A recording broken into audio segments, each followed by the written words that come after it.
Rugby League World Cup 2021 to be postponed until 2022 following withdrawals. This year's Rugby League World Cup, which was due to be held in England in the autumn, is set to be postponed until 2022 after the withdrawal of champions Australia and New Zealand. The two countries pulled out of the tournament citing player welfare and safety concerns related to COVID-19. The World Cup, featuring men's, women's and wheelchair events, was set to start in Newcastle on the 23rd of October. An announcement confirming the decision is expected on Thursday.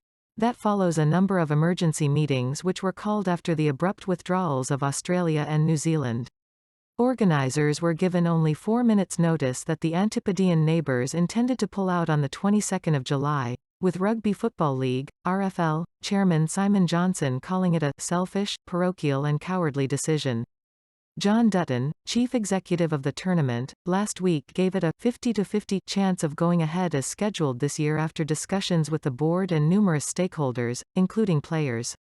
Fresh COVID outbreaks in Australia have forced most states to reimpose restrictions, while the majority of coronavirus restrictions in England have been lifted despite a rise in cases, although those numbers appear to be falling.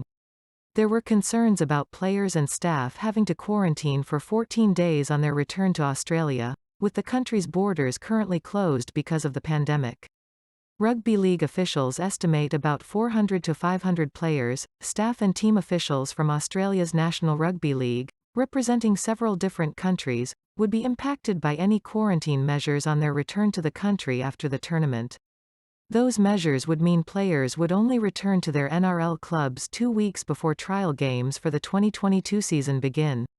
The number of those who would be affected is significantly higher when the women's and wheelchair events are taken in consideration. The postponement would be a major blow to English Rugby League, a sport that has been hit hard by the financial fallout of the pandemic. The UK government has provided Rugby League with more than £32 million in loan support in the past year. Australia, as 11-time and defending men's champions, were favourites to win the tournament in England, while 2008 winners New Zealand were again poised to be contenders. The event, regarded as one of the most inclusive sports events ever hosted in Britain, was to be staged across 16 towns and cities across England.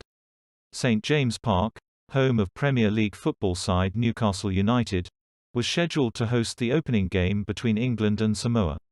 Manchester United's Old Trafford Stadium was to host the men's and women's finals in a back-to-back spectacle on the 27th of November. News taken from BBC Sport. Please subscribe to my channel. Thanks for watching.